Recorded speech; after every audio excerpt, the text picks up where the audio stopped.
สวัสดีครับพี่น้องเบอร์สบูสุคนนะพี่น้องเนาะมื้อนี้บ่ยอดก็เป็นอีก EP หนึงเนาะที่อยู่กับบ่าวต้นนะแต่ว่าคลิปนี้ก็จะมาพูดถึงพี่น้องเรื่องราวงานแต่งเนาะซึ่งว่าบ้านบ่ยอดก็แบบนึงแต่บ่ฮู้ว่าบ้านบ่าวต้นว่าจะได้เสียเนาะเงินคือบ้านบ่ยอดบ่เวลาแต่งงานอยากถามบ่าวต้นเนาะสวัสดีครับบ่าวต้นครับสวัสดีครับผมสวัสดีครับ FC ประยอดวัสู่คู่สู่คนเนาะมื้อนี้อยากสอบถามไอ้ต้นนะ อืม คือจังหลายๆบ้านนะมันก็บ่คือกันเนาะอยากถามว่าถ้าหากว่าแต่งงานนี่เฮาต้องเสียเงินให้กองร้อนผู้ใหญ่บ้านบ่ ผู้ใหญ่บ้านต้องเสียอยู่แล้วผู้ใหญ่บ้านเอาเสียเงินให้ผู้ใหญ่บ้านนะ แม่น แล้วเพิ่นกองร้อนเด้ กองร้อนเพิ่นก็น่าจะให้ก็แล้วแต่ผู้ใหญ่บ้านนะคือแบบเฮามีหน้าที่ให้แค่ผู้ใหญ่บ้านแต่ผู้ใหญ่บ้านใช้กองร้อนอีกเรื่องนึงอ๋อก็คือแบบว่า แม่น แต่งงานแล้วเฮาก็ต้องเสียเงินให้ผู้ใหญ่บ้านอยู่แล้ว แม่น อืม เฮาเสียให้อยู่แล้วเวลาเฮาสิมาเขียนแบบเซ็นเอกสารหรือเขียนเอกสารแต่งงานกับลูกคนนั้นลูกคนนี้นะแต่งงานกับคนนั้นคนนี้บ้านนั้นบ้านนี้นะ ก็คือก็แล้วแต่ว่าเพิ่นจะให้กองร้อนบ่หรือว่าให้สงบ ก็แล้วแต่เพิ่น สุขบ่ เพิ่นให้เฮาให้ผู้ใหญ่บ้านแล้วแต่เพิ่นสิให้อันนั้นแล้วแต่เขา เอาแล้ว เกี่ยว แล้วงานดอกนี่มีสิทธิอย่างไงผู้ใหญ่บ้านที่จะได้นี่ ผู้ใหญ่บ้านนะ อืม ผู้ใหญ่บ้านเวลามางานแต่งก็ต้องจัดอหย่างอาหารพิเศษให้เพื่อนได้ อาหารพิเศษ อาหารพิเศษ แบบ พิเศษสุดอยู่ในงานเข้าใจป่ะ อ๋อ มีหยังที่แบบว่าอร่อยคือบ้านเฮาคือลาบงัวเนาะลาบเนื้อเนาะ เออ อร่อยคือว่าลาบงัวแบบว่าใส่ดีคมๆขี้เพียอ่อนๆกับผู้ใหญ่บ้านเพิ่นงาบ อ๋อผู้ใหญ่บ้านจะ งาบ จัดก่อนเลย อืม แต่ว่ายังงาบเนี่ยแบบ งาบเคยว่ากินน่ะ อ๋อ ผู้ใหญ่บ้าน บ่ต้นว่าไปอันว่างาบบ่จนยังงงว่าแป้ว่ายังงาบ คือแบบว่าต้องจัดให้ผู้ใหญ่บ้านนะเฮ้ยช่วยเบิ่งเด้อคณะผู้ใหญ่บ้านเพิ่นมาได้ฮะ อ๋อคือทางผู้ใหญ่เป็นทั้งแขกรับแขกนี่เนาะ ทั้งแบบว่าเห็นแขกผู้ใหญ่บ้านมาแล้วก็ผู้จัดงาน แม่น เพิ่นก็จะบอกกันเลยว่า ต้องแบบเตรียมต้อนรับดี แม่นผู้ใหญ่บ้านมาได้เตรียมต้อนรับไปดีเลย ๆบัดนี้คณะผู้ใหญ่บ้านมีเพิ่นไหน กับมีรองผู้ใหญ่บ้านอาจจะมีแบบว่าก องรอดเด้ หัวหน้ากองร้อนคนหนึง อ๋อ ก ก อ อง ง เพิ่นแล้วพวกเพิ่นทะเล กองรอดนี่คือตะขาดบ่ได้เด้เนาะ แม่น คืองานประเพ ติด ณี ตามเด้ย่างกองร้อนปัดทุ กองรอดว่าบ่ต้นนี่ก็ถือว่าอันนั้นบ่ มาดขนาด อืม มาดอยู่กับดาวพุ่นนะว่าไงซะ คือว่าถ้าหากว่าได้เป็นกองรอดนี่ก็บ่ได้มีเงินเดือนกินเนาะแม่น บ่ บ่ มี อ๋อ คือว่านี่คือ ก็คือ ว่าต้นว่าแหละ คือรายได้ที่ได้เด้บัดนี้เอาหลักๆเลยบ้านบ่ต้นนะ รายได้ของกองร้อนบ่มีนะบ่ต้นบ่มีนะอาจจะมีแบบว่า อ้าว มีขโมยหรือว่าโจรหยังคือเขาจับมาแล้วเขาก็จับไว้แล้วคืน2คืนก็อาจจะแบบว่าเสียเงินกองร้อนได้ บ่แม่นบ่ก็แม่นตัวนั้นน่ะ อืม บ่แม่นบ่แบบนี้ว่างานแต่งนี่เด้ งานแต่งก็แล้วแต่ผู้ใหญ่บ้านสิให้เอาบ่ฮู้นำเขาตัวนี้ อ๋อบ่แม่นบ่เพิ่นมาแจกกันบ่แม่น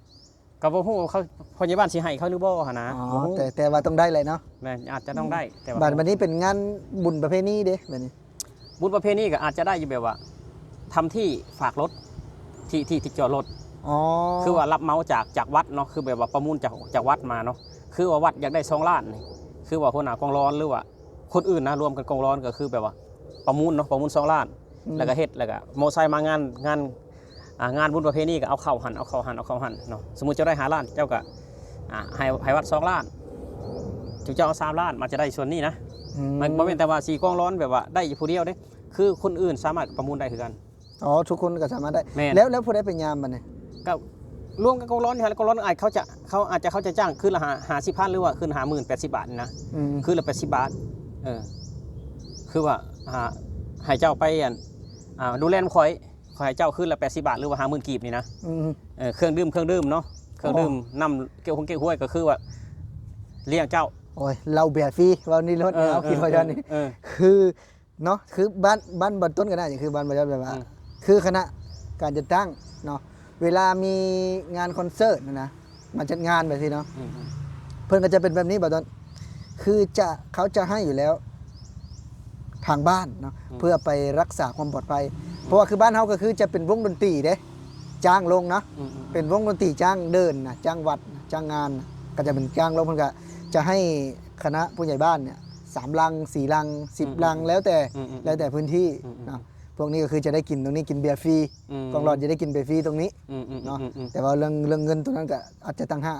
นะคือบ้านประยอดอันนี้และคือจังกองหลอดนี่ก็บ่ได้มีรายได้อย่างหลายนะ บ่มี บ่มีรายได้อย่าง คือหมู่บ่ต้นกับคนฮู้จักบ่ต้นกับเป็นกองร้อนก็หลายอยู่ในบ้านนะเป็นกองร้อน อืม คือบ่ต้นเมื่อเนาะบ่ต้นพาเมียบ่ต้นเมื่อเนาะเห็นซุเพิ่นห้องใส่บ่ต้น กองร้อน มา บ่ กรุงเทพกินเบียร์แน่ว่ะอยากกินเบียร์นะบ่ต้นอยากให้บ่ต้นซื้อเบียร์ให้กิน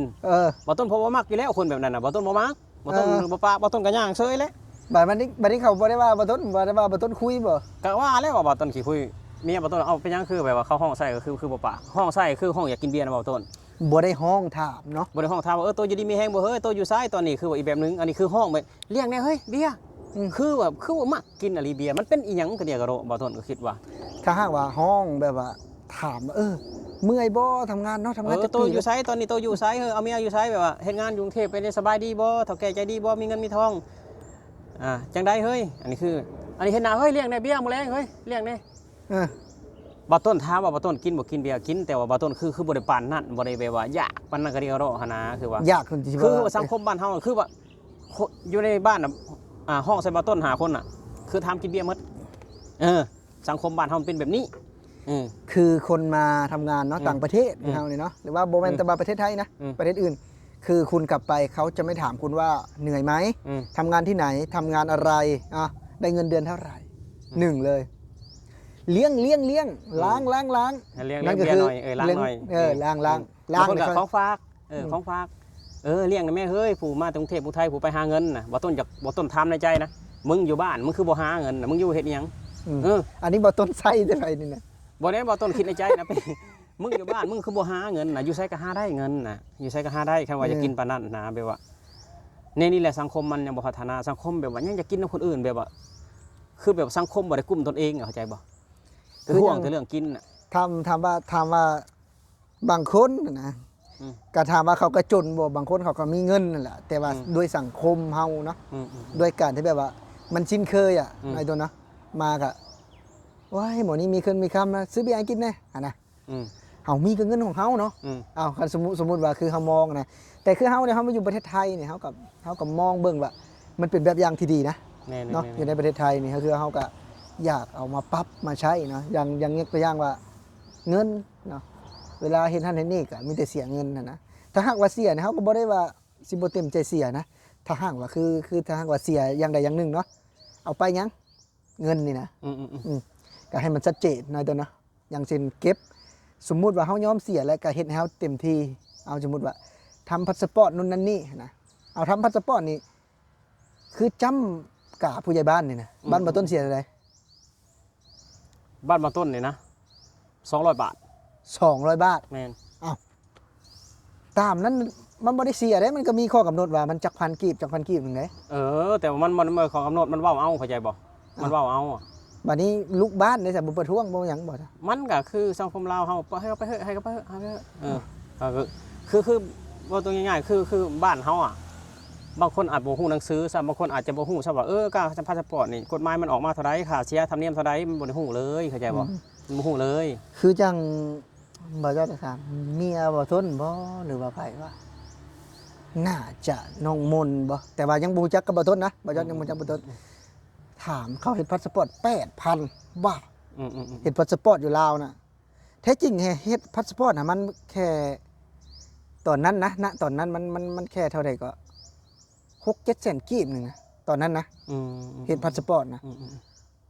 มันบ่ได้ถึงขั้นที่จะมา 8,000 บาท มันแค่ว่า1,000 กว่าบาทเองนะ มันกินกัน มันมากินกันหลายบ่ยอดว่าถามว่าเป็นหยังคือบ่ไปเฮ็ดเองเนาะ1เราบ่ฮู้บ่ไปเราบ่เป็นหนังสือ2เราก็มันง่ายดีเฮาจังบ่เมื่อยเฮาสิเมื่อยยังเฮาไปแค่วันเดียวสมมุติว่าเฮาไปเฮาก็จะได้คืนมาละ 5,000 บาท 6,000 บาทเนาะเฮาจะได้คืนมานะเงินที่เฮาต้องเสียไป 6,000 บาทนะเฮาไปแค่มื้อเดียวเฮาก็ได้แล้ว สมมุติว่านะแต่ว่าเฮาอันนี้คนลาวเฮาว่าตัดสินใจว่ามาจ้างดีกว่ามันบ่เมื่อยนะบัดลูกเต้านี่จะเฮ็ดงานเนาะกว่าจะได้ 1,000 บาทเฮ็ดงานก็20กว่าวันเนาะเพื่อจะได้ 9,000 บาทนะเนาะ แม่น อันนั้นมันเลยเป็นว่า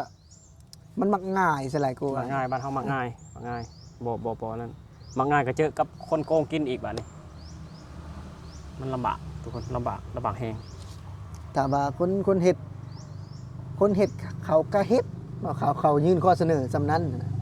แต่คือเว้าแหละคันว่าเฮ็ดหยังกันบ้านเฮามันโปร่งใสก็คือในบ้านนี่เนาะก็อยากให้แบบว่าออกมาแนะนำนะแบบว่า โอ้ในบ้านเนาะก็มีคื คือมีแต่บ้านบ่ต้นแหละมันคือเสีย200 บาทเนาะเซ็นเอกสารกระดาษ A4 เซ็นแค่2จุดเนาะเซ็นแค่2จุด คือบ้าน 200 บาท บ้านบายอดฮะ20,000บ่แม่นว่าเซ็น2จุดนะแล้วแต่แต่กี่10,000เดี๋ยวนี้มันก็อย่าสู้เพิ่นก็บ่พอเลยเด้ อืม ก็เลยเพิ่มให้เพิ่นอันนะ